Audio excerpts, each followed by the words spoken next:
Arrivando, per esempio, nel momento in cui lei riflette sulla figura di Maria, la Madre di Cristo, a intervallare questa riflessione con una decina di pagine in cui lei descrive, in maniera apparentemente incongrua, ma solo apparentemente, una immagine pornografica di una giovane donna che si masturba in internet. Oui, alors, cette petite dizaine de pages pornographiques, c'est vrai, qui se trouvent dans ce livre, c'était...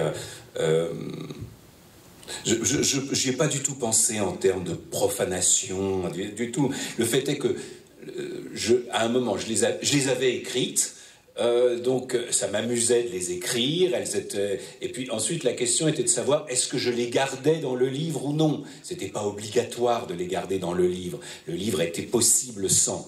Mais d'une part je les trouvais amusantes, je les trouvais plaisantes, et puis au fond je trouvais que